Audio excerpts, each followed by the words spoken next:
कहानी की शुरुआत एक छोटे से लड़के गोकू से होती है, जो अपने दादा ग्रैंडपा गोहान के साथ जंगल में मार्शल आर्ट्स की ट्रेनिंग कर रहा होता है। गोहान उसे एक बहुत जरूरी सीख देते हैं। वह कहते हैं, असली लड़ाई में कोई नियम नहीं होते, जीत उसी की होती है जो हर हाल में खुद को संभाल ले। इसके बाद गोकू की परीक्षा लेने के लिए गोहान एक अनोखा चैलेंज रखते हैं। दोनों ऊंचाई पर लटक रही मोटी रस्सियों पर चढ़ जाते हैं। नियम सिर्फ इतना है कि जो पहले नीचे गिरेगा वही हार जाएगा। जैसे ही मुकाबला शुरू होता है, ग्रैंडपा गोहान बिना समय गंवाए तेज तेज हमले करने लगते हैं। दूसरी तरफ गोकू पूरी कोशिश करता है कि किसी तरह अपने दादा के वार से बच जाए और रस्सी पर संतुलन बनाए रखे। दोनों के बीच जबरदस्त मुकाबला चलता है। लड़ाई के बीच गोकू एक छोटी सी चाल चलता है।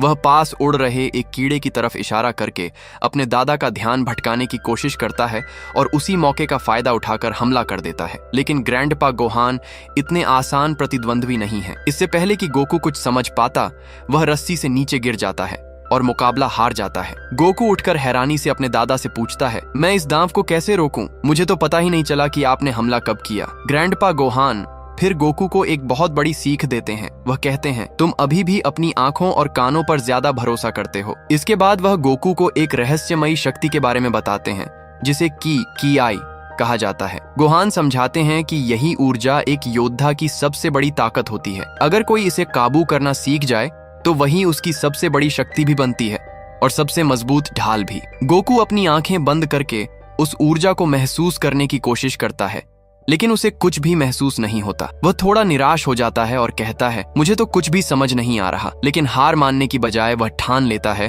कि एक दिन वह अपनी की को जरूर नियंत्रित करना सीख जाएगा। कुछ देर बाद गोकू अपने दिल की बात अपने दादा से कहता है। वह उदास होकर बताता है कि स्कूल में कोई भी उससे दोस्ती नहीं करता, सब उसे अलग समझते हैं और उससे दूर रहते हैं। ये सुनकर ग्रैंडपा गोहान प्यार से उसके कंधे पर हाथ रखते हैं और कहते हैं, तुम अलग नहीं हो गोकू, तुम सबसे खास हो। दादा की ये बात सुनकर गोकू के चेहरे पर फिर से मुस्कान लौट आती है। कुछ समय बाद गोकू का जन्मदिन आता है। इस खास मौके पर ग्रैंडपा गोहान उसे एक अनमोल तोहफा देते हैं, 4 सितारों वाला ड्रैगन बॉल। गोहान बताते हैं कि पूरी दुनिया में ऐसे कुल 7 ड्रैगन बॉल मौजूद हैं और हर एक पर अलग अलग सितारों का निशान बना हुआ है। वह गोकू से कहते हैं, इस ड्रैगन बॉल की हमेशा रक्षा करना, क्योंकि इसकी कीमत दुनिया के किसी भी खजाने से कहीं ज्यादा है। अगले दिन गोकू अपनी बाइक से यूनाइटेक हाई स्कूल पहुंचता है। वह जैसे ही पार्किंग में बाइक खड़ी करता है, तभी अचानक एक तेज रफ्तार कार उसकी बाइक पर चढ़ जाती है और उसे पूरी तरह तोड़ देती है। कार के अंदर स्कूल के 2 बदमाश फुलर और ओंगोट बैठे होते हैं। दोनों अक्सर गोकू को परेशान करने का मौका ढूंढते रहते हैं।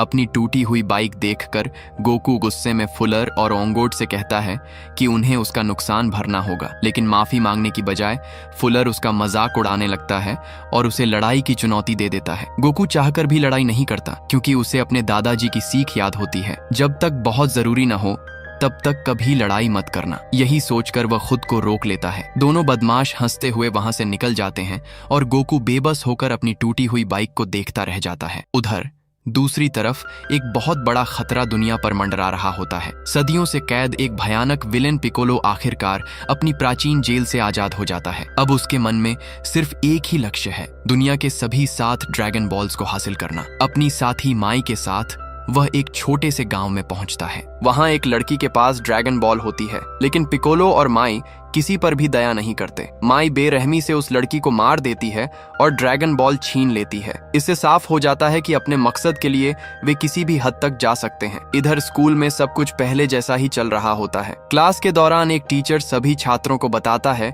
कि 2 हफ्तों बाद पूर्ण सूर्य ग्रहण लगने वाला है, लेकिन गोकू का ध्यान पढ़ाई में बिल्कुल नहीं होता। उसकी नजर तो सिर्फ अपनी क्रश ची पर टिकी होती है और वह उसी के ख्यालों में खोया रहता है। तभी टीचर अचानक गोकू से सवाल पूछ लेता है। वह ग्रहण से जुड़ी पुरानी कहानियों के बारे में जानना चाहता है। गोकू को अपने दादाजी की सुनाई हुई कहानी याद आ जाती है। वह पूरी क्लास को बताता है कि लगभग 2000 साल पहले पिकोलो नाम का एक एलियन पृथ्वी पर आया था। वह नेमेकियन जाति का था और उसने पूरी दुनिया में तबाही मचा दी थी। उसके साथ उसका एक भयानक साथी ऊजारू भी था। दोनों ने मिलकर इतनी तबाही मचाई कि लाखों लोगों की जान चली गई और पूरी दुनिया बर्बादी के कगार पर पहुंच गई। लेकिन तभी कुछ महान योद्धा एक साथ आए और उन्होंने माफुबा नाम की एक शक्तिशाली तकनीक का इस्तेमाल करके पिकोलो को धरती की गहराइयों में हमेशा के लिए कैद कर दिया। इसके बाद ऊजारू भी रहस्यमयी तरीके से गायब हो गया और दुनिया में फिर से शांति लौट आई। गोकू की कहानी खत्म होते ही पूरी क्लास जोर जोर से हंसने लगती है। किसी को भी उसकी बात पर यकीन नहीं होता। सबको लगता है कि वह सिर्फ कोई मनगढ़ंत कहानी सुना रहा है। क्लास खत्म होने के बाद ची अपना लॉकर खोलने की कोशिश करती है,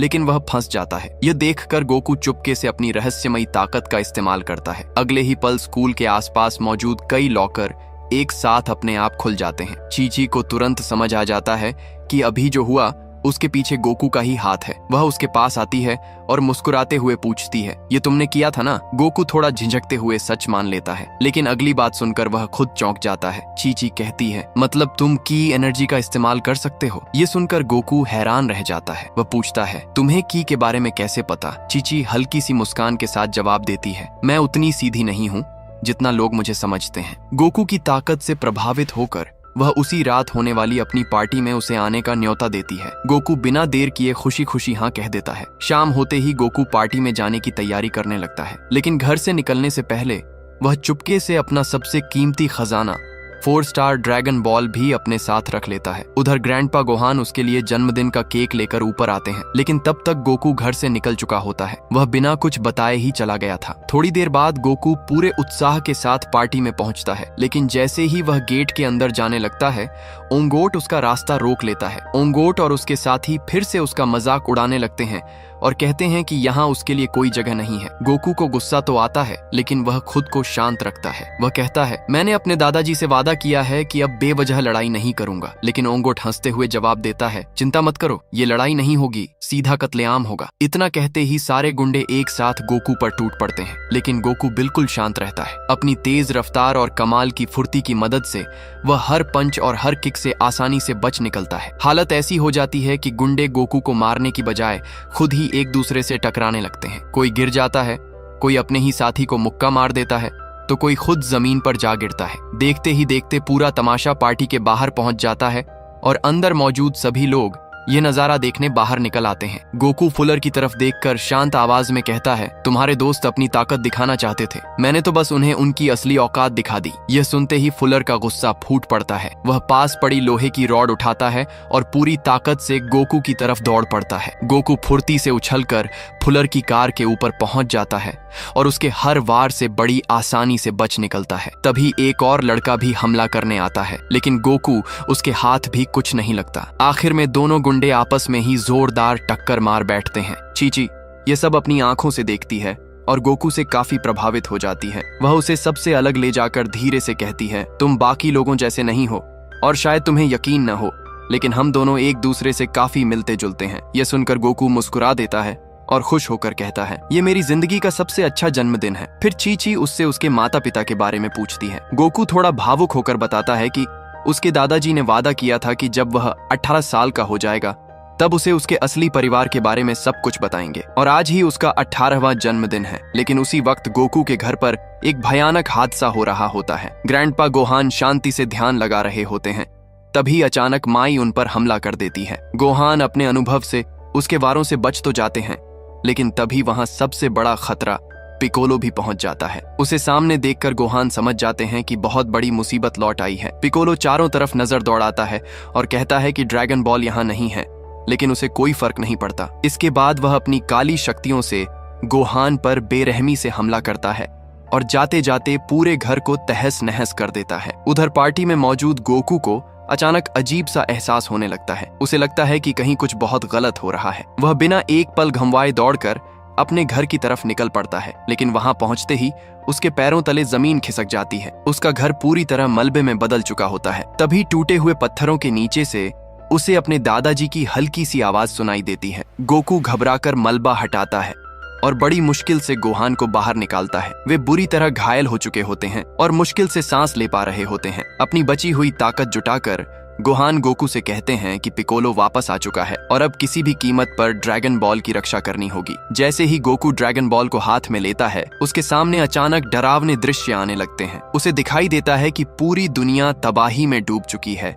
और हर तरफ विनाश ही विनाश फैला हुआ है। गोहान गोकू को बताते हैं कि उसे तुरंत पाउजू जाना होगा और वहां मास्टर रोशी को ढूंढकर यह खबर देनी होगी कि पिकोलो लौट आया है। धीरे धीरे गोहान की सांसें कमजोर पड़ने लगती हैं। गंभीर हालत में पड़े ग्रैंडपा गोहान अपनी आखिरी ताकत जुटाकर गोकू की तरफ देखते हैं और धीमी आवाज में कहते हैं, हमेशा खुद पर भरोसा रखना। इतना कहते ही उनकी सांसें थम जाती हैं। अपने दादाजी को खोकर गोकू पूरी तरह टूट जाता है। अब इस दुनिया में उसका अपना कहने वाला कोई नहीं बचता। अगले दिन भारी मन से वह अपने दादाजी का अंतिम संस्कार करता है। उसकी आंखों में आंसू होते हैं, लेकिन दिल में एक ही बात गूंज रही होती है, उसे हर हाल में उनकी आखिरी इच्छा पूरी करनी है। बाद में जब वह गोहान के कमरे में बैठा होता है तो उसे कपड़ों का एक खास सेट मिलता है जिसे उसके दादाजी ने खास उसी के लिए संभाल कर रखा था। तभी अचानक घर के अंदर किसी के आने की आवाज सुनाई देती है। गोकू तुरंत सतर्क हो जाता है। सामने एक लड़की खड़ी होती है जिसने उसकी तरफ बंदूक तान रखी होती है। उस लड़की का नाम बुल्मा है। उसे देखते ही गोकू गुस्से में भर जाता है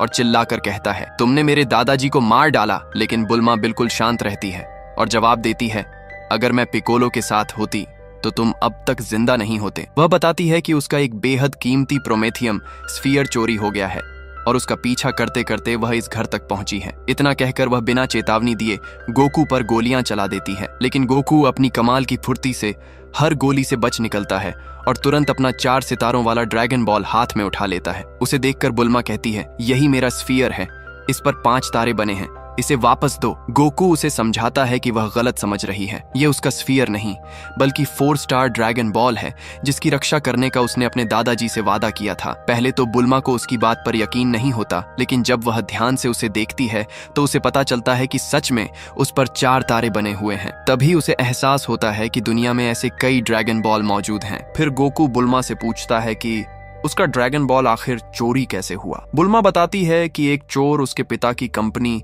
कैप्सूल कॉर्पोरेशन में घुस आया था। उसने एक गार्ड की जान ले ली और वहां से ड्रैगन बॉल लेकर भाग गया। ये सुनकर दोनों समझ जाते हैं कि पिकोलो के पास अब तक 2 ड्रैगन बॉल्स पहुंच चुके हैं। फिर गोकू उससे पूछता है, लेकिन तुम मुझे ढूंढते ढूंढते यहाँ तक पहुंची कैसे। बुल्मा मुस्कुराते हुए अपने बैग से एक छोटी सी मशीन निकालती है और बताती है कि उसने ड्रैगन बॉल डिटेक्टर बनाया है जो ड्रैगन बॉल्स के सिग्नल पकड़कर उनकी सही जगह बता सकता है। यह सुनकर गोकू हैरान रह जाता है। गोकू कुछ देर सोचता है और फिर एक सुझाव देता है। वह कहता है कि दोनों को साथ मिलकर काम करना चाहिए। उसे पाउजू जाकर मास्टर रोशी को ढूंढना है और बदले में वह बुल्मा की मदद करेगा बाकी सभी ड्रैगन बॉल्स खोजने में। पहले तो बुल्मा साफ इनकार कर देती है। वह कहती है कि उसके पास डिटेक्टर है, इसलिए उसे किसी साथी की जरूरत नहीं। गोकू की बात सुनकर बुल्मा कुछ देर तक सोचती रहती है। आखिर उसे भी समझ आ जाता है कि पिकोलो जैसे खतरनाक दुश्मन से अकेले लड़ना नामुमकिन है, इसलिए वह गोकू का साथ देने के लिए तैयार हो जाती है। वह अपनी हाईटेक बाइक स्टार्ट करती है और दोनों ड्रैगन बॉल डिटेक्टर की मदद से मास्टर रोशी को ढूंढने निकल पड़ते हैं। काफी सफर तय करने के बाद वे आखिरकार मास्टर रोशी के घर पहुंच जाते हैं। बुल्मा चुपके से अंदर घुसती है और गोकू भी उसके पीछे पीछे जाने लगता है, लेकिन तभी गोकू से गलती से एक चीज नीचे गिर जाती है। कुछ पत्थर हवा में उछल जाते हैं। पूरा घर तेज आवाज से गूंज उठता है। आवाज सुनते ही मास्टर रोशी की नींद खुल जाती है। उन्हें लगता है कि कोई चोर घर में घुस आया है, इसलिए वह बिना कुछ पूछे सीधे गोकू पर हमला कर देते हैं। गोकू भी अपना बचाव करने की कोशिश करता है, लेकिन जल्द ही उसे एहसास हो जाता है कि मास्टर रोशी उससे कहीं ज्यादा ताकतवर है। आखिरी कोशिश में वह अपने दादाजी से सीखा हुआ शैडो क्रेन स्ट्राइक इस्तेमाल करता है, लेकिन रोशी उस वार से बड़ी आसानी से बच जाते हैं। हमले की ताकत इतनी ज्यादा होती है कि पास खड़ी बुल्मा भी दूर जाकर गिर पड़ती है। ये खास चाल देखकर मास्टर रोशी अचानक रुक जाते हैं। उन्हें तुरंत समझ आ जाता है कि गोकू को यह तकनीक ग्रैंडपा गोहान ने सिखाई होगी। गोकू हैरानी से पूछता है, आप मेरे दादाजी को कैसे जानते हैं? तब रोशी मुस्कुराकर सच बताते हैं कि वह खुद गोहान के गुरु थे। ये सुनकर गोकू पूरी तरह चौंक जाता है। उसे बिल्कुल उम्मीद नहीं थी कि उसके दादाजी और मास्टर रोशी का इतना गहरा रिश्ता होगा। इसके बाद गोकू उन्हें सब कुछ बता देता है। वह बताता है कि पिकोलो ने उसके दादाजी की जान ले ली और मरने से पहले उन्होंने उसे मास्टर रोशी को ढूंढने के लिए भेजा था। ये सुनकर रोशी का चेहरा गंभीर हो जाता है। वह कहते हैं कि उन्हें हमेशा लगता था कि पिकोलो सिर्फ एक पुरानी कहानी है, लेकिन उनके गुरु ने सालों पहले एक चेतावनी छोड़ी थी। उस चेतावनी के मुताबिक 7 ड्रैगन बॉल्स ही दुनिया की किस्मत तय करेंगे। वे या तो उम्मीद लेकर आएंगे या फिर पूरी दुनिया को बर्बादी में धकेल देंगे। इतना कहने के बाद रोशी अपना ड्रैगन बॉल ढूंढने की कोशिश करते हैं, लेकिन वह अपनी जगह पर नहीं मिलता। तभी गोकू शांत होकर ध्यान लगाता है। वह अपनी की ऊर्जा को महसूस करने की कोशिश करता है और उसी की मदद से छिपा हुआ ड्रैगन बॉल बाहर निकाल लेता है। लेकिन जैसे ही वह उसे हाथ में पकड़ता है, उसके सामने एक भयानक दृश्य उभर आता है। उसे दिखाई देता है कि पूरी दुनिया आग और तबाही में डूब चुकी है और एक विशाल राक्षस ऊझारू हर चीज को रौंदता हुआ आगे बढ़ रहा है। ये डरावना नजारा देखकर गोकू घबरा जाता है। तब मास्टर रोशी बताते हैं कि अगर पुरानी भविष्यवाणी सच हुई तो सिर्फ 7 दिनों बाद खून जैसे लाल रंग का सूर्य ग्रहण लगेगा। उसी समय पिकोलो अपनी सबसे भयानक शक्ति हासिल करने की कोशिश करेगा। मास्टर रोशी समझ जाते हैं कि अगर गोकू को पिकोलो से लड़ना है तो उसे पहले से कहीं ज्यादा ताकतवर बनना होगा। इसलिए वह फैसला करते हैं कि अब उसकी असली ट्रेनिंग शुरू की जाएगी। तीनों एक गुप्त ट्रेनिंग वाली जगह की ओर निकल पड़ते हैं। गोकू की ताकत बढ़ाने के लिए रोशी उसके कंधों पर बहुत भारी बैग लाद देते हैं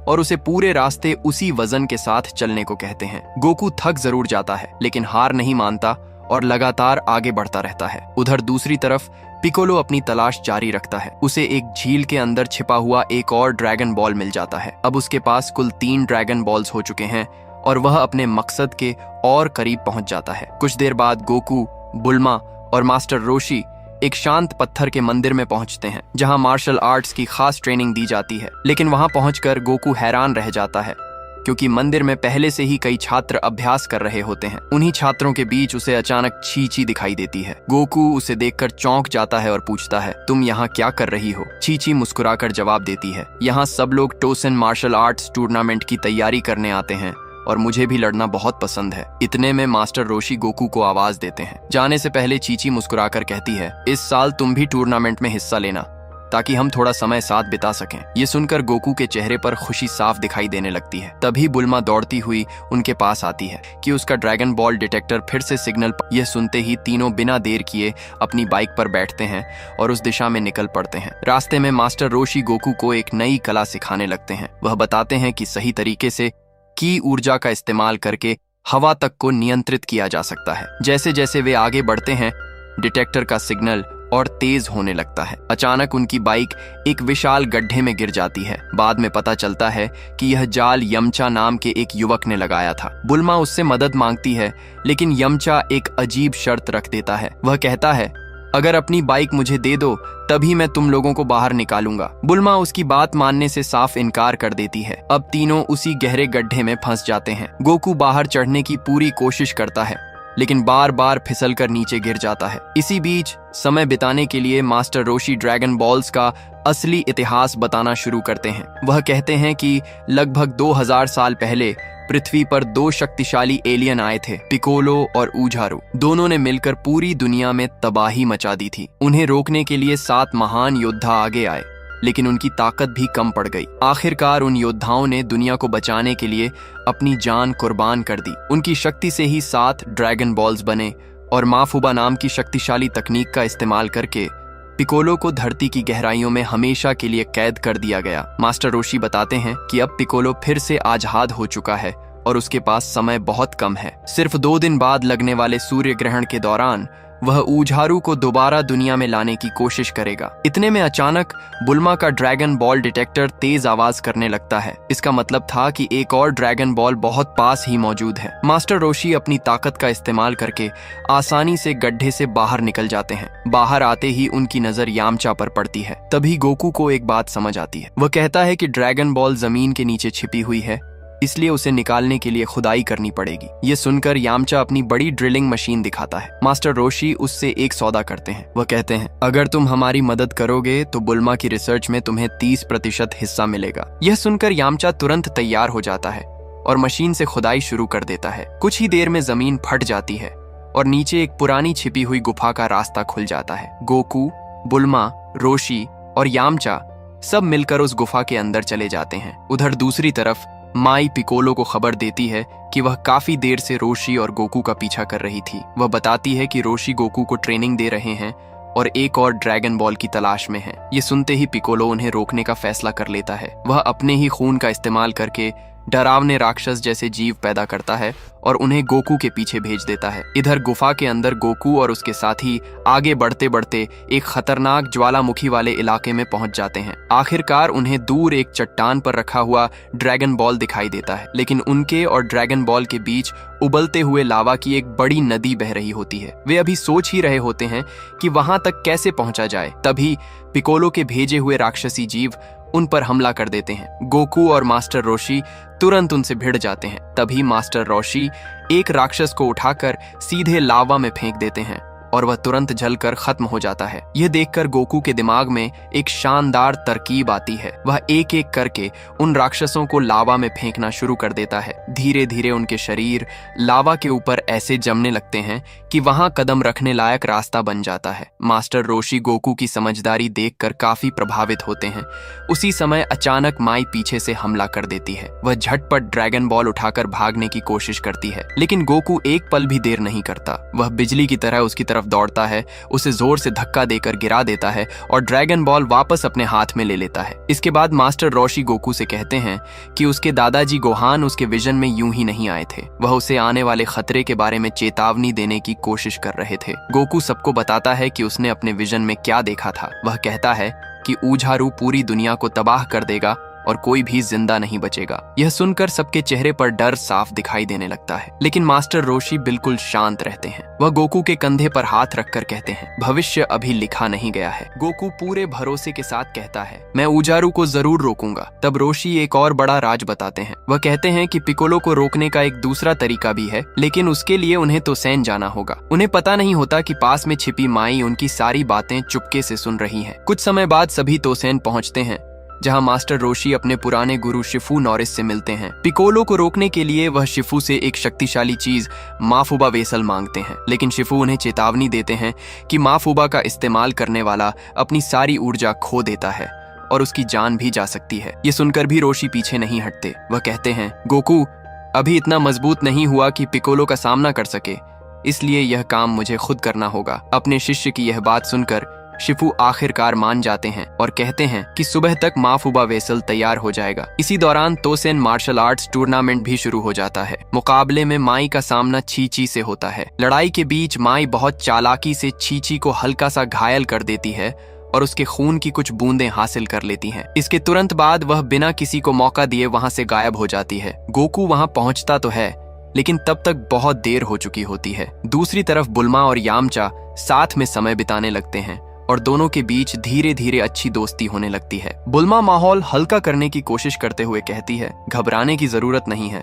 हमारे पास अभी भी 3 ड्रैगन बॉल्स हैं। जब तक पिकोलो सातों इकट्ठा नहीं कर लेता, दुनिया सुरक्षित है। यामचा भी उसकी बात सुनकर उम्मीद से मुस्कुरा देता है। उधर गोकू के लिए मास्टर रोशी अपनी आखिरी और सबसे कठिन ट्रेनिंग शुरू करते हैं। वह गोकू से कहते हैं, अगर तुम्हें अपनी असली ताकत जगानी है तो सिर्फ अपनी ऊर्जा नहीं बल्कि पूरे ब्रह्मांड की ऊर्जा को महसूस करना सीखना होगा। यह बात समझाने के लिए रोशी बिना किसी माचिस या आग के सिर्फ अपनी की एनर्जी से सामने रखी मशाल जला देते हैं। यह देखकर गोकू की आंखें खुली की खुली रह जाती हैं। रोशी मुस्कुराकर कहते हैं, जितनी ज्यादा मेहनत करोगे उतनी जल्दी अपनी असली ताकत को पहचान लोगे। इतना कहकर वह गोकू को अकेला छोड़ देते हैं ताकि वह पूरी रात अभ्यास कर सके। गोकू पूरी मेहनत से अपनी ऊर्जा को नियंत्रित करने की कोशिश करता है, लेकिन लाख कोशिशों के बाद भी मशाल नहीं जलती। आखिर में वह एक छोटी सी मोमबत्ती से चुपके से मशाल जला देता है और ऐसा दिखाने की कोशिश करता है कि उसने यह अपनी शक्ति से किया है। चीची गोकू को देखकर जोर से हंस पड़ती है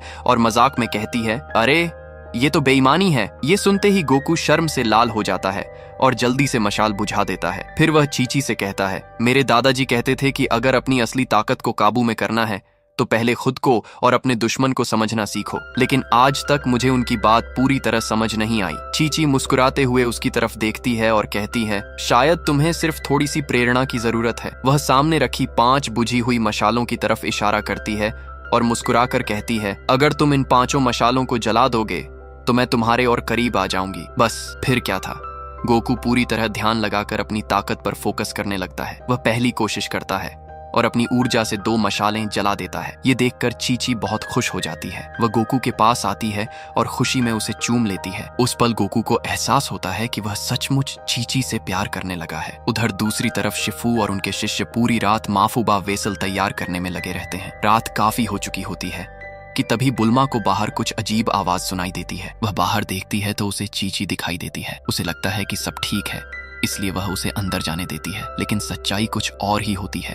वह असली चीची नहीं बल्कि माई होती है, जिसने उसका रूप धारण किया होता है। माई मौका मिलते ही ड्रैगन बॉल चुरा लेती है और भाग निकलती है। उसी समय बुल्मा का ड्रैगन बॉल डिटेक्टर तेजी से बीप करने लगता है और उसे चोरी का पता चल जाता है। वह तुरंत उसके पीछे दौड़ पड़ती है। भागते भागते माई गोलियां चलाना शुरू कर देती है और पूरे इलाके में आग लगा देती है। तभी असली चीची वहां पहुंचती है और अपने जैसे दिखने वाले उस नकली चेहरे को देखकर सब समझ जाती है। बिना देर किए वह माई पर हमला कर देती है। दोनों के बीच जबरदस्त लड़ाई शुरू हो जाती है। इसी दौरान गोकू भी वहां पहुंच जाता है, लेकिन वह बुरी तरह उलझ जाता है क्योंकि दोनों बिल्कुल एक जैसी दिख रही होती हैं। गोकू कुछ समझ पाता उससे पहले ही माई पीछे से उस पर जोरदार हमला कर देती है और उसे बुरी तरह घायल कर देती है। उसी समय यामचा और बुल्मा वहां पहुंच जाते हैं और माई पर गोलियां चलाने लगते हैं, लेकिन माई फिर से बचकर भाग निकलती है। गोकू जमीन पर बुरी तरह घायल पड़ा होता है और उसकी सांसें धीमी होने लगती हैं। बेहोशी की हालत में उसे अपने दादाजी गोहान दिखाई देते हैं। गोहान उसे कहते हैं, गोकू अभी हार मत मानो, तुम्हें अभी पिकोलो को हराना है। गोकू कमजोर आवाज में पूछता है, लेकिन मैं ऊझारू को कैसे रोकूं? गोहान मुस्कुराकर जवाब देते हैं, अपने असली रूप पर भरोसा करो, अपनी ताकत पर यकीन करो। उसी पल मास्टर रोशी अपनी जीवन ऊर्जा का इस्तेमाल करके गोकू की जान बचाने की कोशिश करते हैं। दर्द बहुत ज्यादा होता है।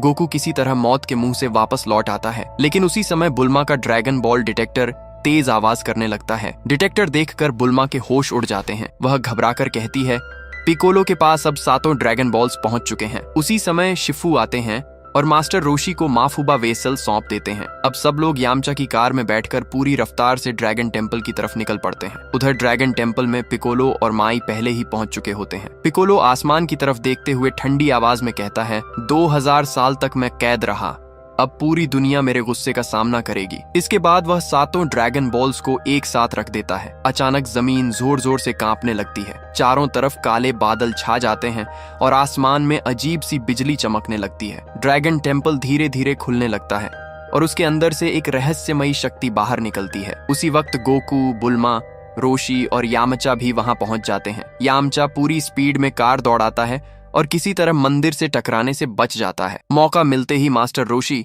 अपनी पूरी ताकत से पिकोलो पर ऊर्जा का हमला करते हैं।